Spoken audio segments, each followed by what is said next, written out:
Hi yours, welcome to ಖುಷ್ ಮನೆ multi creations. ನಾನು ಅಶ್ವಿನಿ ಪ್ರಸಾದ್. ಇವತ್ತು ನಾವು ಚಿಕನ್ ಬಿರಿಯಾನಿ ಪಾತ್ರೆಯಲ್ಲಿ ಹೇಗೆ ಮಾಡೋದು ಆ್ಯಂಡ್ ಮ್ಯಾರಿನೇಟ್ ಮಾಡಿರೋಂತಹ ಚಿಕನ್ನು ಸ್ಪೈಸಿಯಾಗಿ ಜ್ಯೂಸಿಯಾಗಿ ಚಿಕನ್ ಬಿರಿಯಾನಿ ಹೇಗೆ ಮಾಡೋದು ಅಂತ ತೋರಿಸ್ಕೊಡ್ತಿದ್ದೀನಿ. ಬನ್ನಿ ನೋಡೋಣ ಹೇಗೆ ಮಾಡೋದು ಅಂತ. ಇಲ್ಲಿ ನಾನು ಒಂದು ಅರ್ಧ kg ಚಿಕನ್ನ ಅರಿಶಿನ ಹಾಕಿ ತೊಗೊಂಡಿದ್ದೀನಿ. ಇಲ್ಲಿ ಒಂದು ಲೆಗ್ ಪೀಸ್ನ ತೊಗೊಂಡಿದ್ದೀನಿ. ಅದನ್ನು ಹೀಗೆ ಅಲ್ಲಲ್ಲಿ ಚಿಕ್ಕದಾಗಿ ಕಟ್ ಮಾಡಿ ತೊಗೊಂಡಿದ್ದೀನಿ. ಅರಿಶಿನ ಹಾಕೋದ್ರಿಂದ ನಮಗೆ ಕೌಸ್ ಸ್ಮೆಲ್ ಅನ್ನೋದು ಏನಿರುತ್ತೆ ಅದು ಕಮ್ಮಿ ಆಗುತ್ತೆ. ಅದಕ್ಕೋಸ್ಕರ ಅರಿಶಿನ ಹಾಕಿ ಚಿಕನ್ನ ವಾಶ್ ಮಾಡ್ಕೊಳ್ಳಿ ಯಾವಾಗಲೂ. ಈಗ ನಾನು ಸ್ವಲ್ಪ ನಿಂಬೆಹಣ್ಣಿನ ರಸನ ಹಾಕ್ಕೊಳ್ತಾ ಇದ್ದೀನಿ. ಹೀಗೆ ಅರ್ಧ kg ತೊಗೊಂಡಿರೋದ್ರಿಂದ ನಾನು ಅರ್ಧ ಹೋಳಷ್ಟು ನಿಂಬೆಹಣ್ಣಿನ ರಸ ಹಾಕ್ಕೊಂಡಿದ್ದೀನಿ. 1 ಟೇಬಲ್ ಸ್ಪೂನಷ್ಟು ಶುಂಠಿ ಬೆಳ್ಳುಳ್ಳಿ ಪೇಸ್ಟು, 1/4 ಟೀ ಸ್ಪೂನಷ್ಟು ಧನಿಯಾ ಪೌಡರ್ನು ಇಲ್ಲೇ ಹಾಕ್ಕೊಳ್ತಾ ಇದ್ದೀನಿ. ನಾವು ಬಿರಿಯಾನಿಗೆ ಹಾಕುವಂತಹ ಪ್ರತಿಯೊಂದು ಮಸಾಲೆನೂ ನಾನು ಇಲ್ಲೇ ಹಾಕ್ಕೊಂಡು ಕಂಪ್ಲೀಟಾಗಿ ಇದನ್ನು ಮ್ಯಾರಿನೇಟ್ ಮಾಡ್ಕೊತಿದ್ದೀನಿ. ಈಗ ಇದಕ್ಕೆ 1 ಟೇಬಲ್ ಸ್ಪೂನಷ್ಟು ಬಿರಿಯಾನಿ ಪೌಡರ್ನ ಹಾಕ್ಕೊಂಡಿದ್ದೀನಿ. ಈಗ ಹಸಿಮೆಣ್ಸಿನ್ಕಾಯಿ 2 ಭಾಗ ಮಾಡಿ ಹಾಕ್ಕೊಂಡಿದ್ದೀನಿ. ಇಲ್ಲಿ ಹಸಿಮೆಣ್ಸಿನ್ಕಾಯಿ ಖಾರ ಜಾಸ್ತಿ ಬೇಕು ಅಂದವರು ಸ್ವಲ್ಪ ಜಾಸ್ತಿ ಹಾಕ್ಕೊಳ್ಳಿ, ಇಲ್ಲ ಅಂತಂದರೆ ಸ್ವಲ್ಪ ಕಮ್ಮಿನೇ ಹಾಕ್ಕೊಳ್ಳಿ. ಖಾರದ ಪುಡಿನೂ ಸ್ವಲ್ಪ ಹಾಕ್ಕೊಳ್ತಾ ಇದ್ದೀನಿ. ಹಸಿಮೆಣ್ಸಿನ್ಕಾಯಿ ಒಂದು ಸ್ವಲ್ಪ, ಖಾರದ ಪುಡಿ ಸ್ವಲ್ಪ ಹಾಕ್ಕೊಳ್ತಾ ಇದ್ದೀನಿ. ನಾವಿಲ್ಲಿ ಮತ್ತೆ ಫ್ರೈ ಮಾಡ್ಕೊಳ್ಳುವಾಗ ಯಾವುದೇ ರೀತಿಯಾದ ಮಸಾಲೆನೂ ಆ್ಯಡ್ ಮಾಡಲ್ಲ. ಚಿಕನ್ಗೆ ಎಷ್ಟು ಬೇಕೋ ಅಷ್ಟು ಪ್ಲಸ್ ಜೊತೆಗೆ ಅಕ್ಕಿ ಎಷ್ಟು ಹಾಕ್ಕೊಳ್ತೀವೋ ಅಷ್ಟಕ್ಕೂ ಮಸಾಲೆನ ಇಲ್ಲೇ ಹಾಕಿ ಕಲಿಸ್ಕೋಬೇಕು. ಇಲ್ಲಿ ಕಸ್ತೂರಿ ಮೇಥಿನ ಸ್ವಲ್ಪ ಹಾಕ್ಕೊಂಡಿದ್ದೀನಿ. ನಿಮಗೆ ಆಪ್ಷನಲ್ಲಿದು, ಬಟ್ ಟೇಸ್ಟ್ ವೈಸ್ ತುಂಬ ಚೆನ್ನಾಗಿರುತ್ತೆ. ಅರಿಶಿನೂ ಸ್ವಲ್ಪ ಇಲ್ಲಿ ಹಾಕ್ಕೊಳ್ತಾ ಇದ್ದೀನಿ.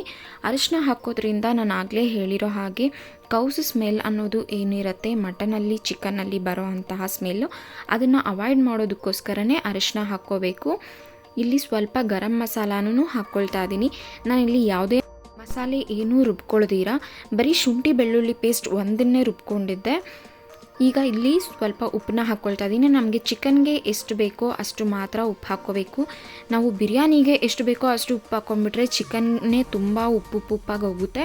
ಅದರಿಂದ ಚಿಕನ್ಗೆ ಎಷ್ಟು ಬೇಕೋ ಅಷ್ಟು ಮಾತ್ರ ಉಪ್ಪನ್ನ ಹಾಕ್ಕೊಂಡು ಇಲ್ಲಿ 2 ಟೇಬಲ್ ಸ್ಪೂನಷ್ಟು ನಾನು ತುಪ್ಪನೂ ಸಹ ಹಾಕ್ಕೊಂಡಿದ್ದೀನಿ. ತುಪ್ಪ ಹಾಕ್ಕೊಳ್ಳೋದ್ರಿಂದ ಟೇಸ್ಟ್ ವೈಸ್ ತುಂಬ ಚೆನ್ನಾಗಿರುತ್ತೆ, ಸ್ಮೆಲ್ ವೈಸು ತುಂಬಾ ಚೆನ್ನಾಗಿರುತ್ತೆ. ಇದನ್ನು ಚೆನ್ನಾಗಿ ಕಲಿಸ್ಕೋಬೇಕು. ನಿಮಗೆ ಏನಾದರೂ ಮಸಾಲೆ ಗಟ್ಟಿ ಆಗೋಯ್ತು ಅಂತ ಏನಾದರೂ ಅನಿಸಿದ್ರೆ ಇನ್ನೂ ಸ್ವಲ್ಪ ನಿಂಬೆಹಣ್ಣಿನ ರಸ ಹಾಕ್ಕೋಬೋದು, ಇಲ್ಲ ಮೊಸರು ಸಹ ಇಲ್ಲಿನೇ ಹಾಕ್ಕೊಂಡು ಕಲಿಸ್ಕೋಬೋದು.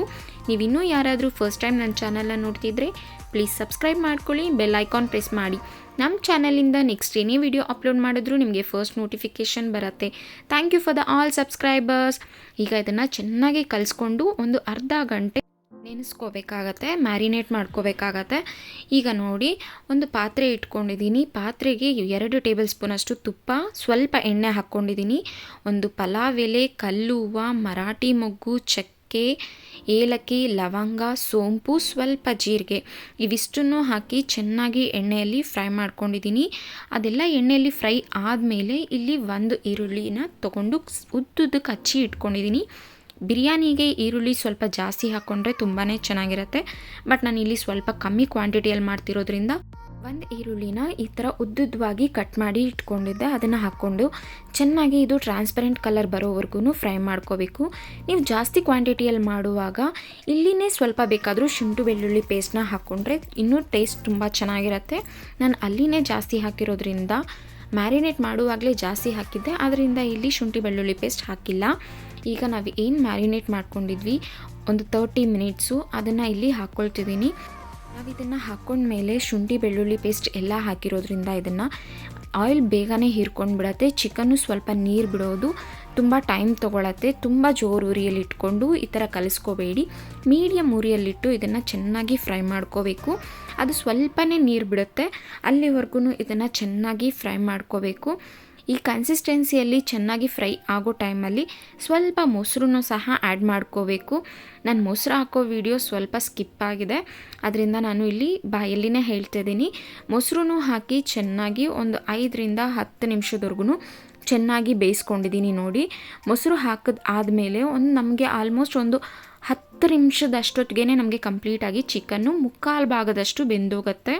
ನಮಗೆ ಇಲ್ಲಿ ಆಲ್ಮೋಸ್ಟು 60 to 70% ಚಿಕನ್ ಬೇಯಿಸ್ಕೊಂಬಿಡಬೇಕು. ಇಲ್ಲಿನೇ ಹೇಗೆ ಗೊತ್ತಾಗುತ್ತೆ ಅಂದರೆ, ಒಂದು ಸೌಟ್ ತೊಗೊಂಡು ಜಸ್ಟ್ ಒಂದೇ ಒಂದು ಚಿಕನ್ ಪೀಸ್ನ ಲೈಟ್ ಪ್ರೆಷರ್ ಕೊಟ್ಟರೆ ಸಾಕು. ನಿಮಗೆ ಚಿಕನ್ ಪೀಸು ನೋಡಿ ಈ ಥರ ಅರ್ಧ ಭಾಗ ಆಗುತ್ತೆ. ಆ ಥರ ಕನ್ಸಿಸ್ಟೆನ್ಸಿಯಲ್ಲಿರುವಾಗ ನಾವು ಅಕ್ಕಿನ ಎಷ್ಟು ತೊಗೊಂಡಿರ್ತೀವಿ ಅದಕ್ಕೆ ಡಬಲ್ ಅಷ್ಟು ಇಲ್ಲಿ ನೀರನ್ನ ಹಾಕ್ಕೊಳ್ಬೇಕು.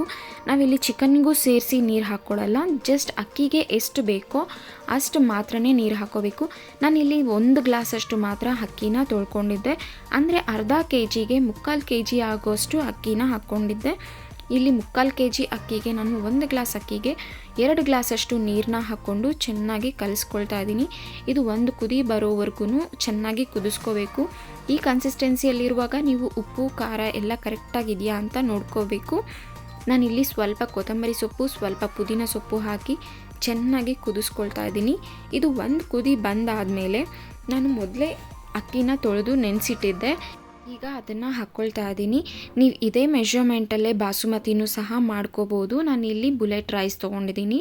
ಬುಲೆಟ್ ರೈಸ್ ತೊಗೊಂಡಿರೋದ್ರಿಂದ ನಾನು 1 ಗ್ಲಾಸ್ ಅಕ್ಕಿಗೆ 2 ಗ್ಲಾಸಷ್ಟು ನೀರನ್ನ ಹಾಕ್ಕೊಂಡಿದ್ದೀನಿ. ನೀವು ಬಾಸುಮತಿಯಲ್ಲಿ ಮಾಡುವಾಗ ನೀರನ್ನ ನೋಡಿಕೊಂಡು ಹಾಕ್ಕೊಳ್ಳಿ. ಈಗ ನೋಡಿ ಚೆನ್ನಾಗಿ ಒಂದು ಕುದಿ ಬರೋವರೆಗೂ ಕುದಿಸ್ಕೊಂಡು ಆದಮೇಲೆ ಇದನ್ನು ಕಂಪ್ಲೀಟಾಗಿ ಸಿಮ್ಮಲ್ಲಿಟ್ಟೆ ಬೇಯಿಸ್ಕೊಳ್ತಿದ್ದೀನಿ. ಏಕೆಂದರೆ ನಾವು ಕುಕ್ಕರಲ್ಲಿ ಮಾಡುವಾಗ ಹೈ ಫ್ಲೇಮಲ್ಲಿಟ್ಟರೆ ಅದು ನೀಟಾಗಿ ಸ್ಟೀಮ್ ಆಗಿಯೇ ಬೆಂದೋಗುತ್ತೆ. ಬಟ್ ಇಲ್ಲಿ ಪಾತ್ರೆಯಲ್ಲಿ ಮಾಡ್ತಿರೋದ್ರಿಂದ ಒಂದು ಕುದಿ ಅಕ್ಕಿ ಹಾಕಿದ್ಮೇಲೆ ಒಂದು ಕುದಿ ಬರ್ತಿದ್ದಂಗೆ ಫುಲ್ಲು ಪ್ಲೇಟ್ ಮುಚ್ಚಿಟ್ಟು ಸಿಮ್ಮಲ್ಲಿ ಇಟ್ಬಿಡಬೇಕು.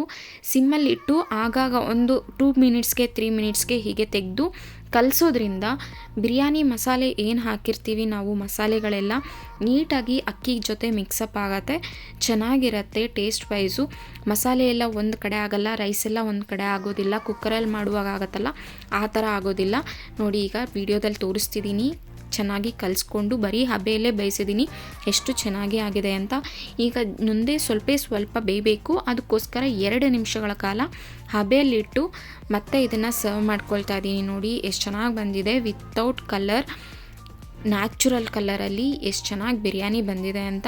ಈ ರೆಸಿಪಿ ನಿಮಗೆ ಇಷ್ಟ ಆಗಿದ್ದರೆ ಫ್ಯಾಮಿಲಿ ಫ್ರೆಂಡ್ಸ್ ಜೊತೆ ಶೇರ್ ಮಾಡ್ಕೊಳ್ಳಿ. ಇಷ್ಟ ಆಗಿದ್ದರೆ ಲೈಕ್ ಮಾಡಿ, ಶೇರ್ ಮಾಡಿ, ಕಮೆಂಟ್ ಮಾಡಿ. Thank you for watching.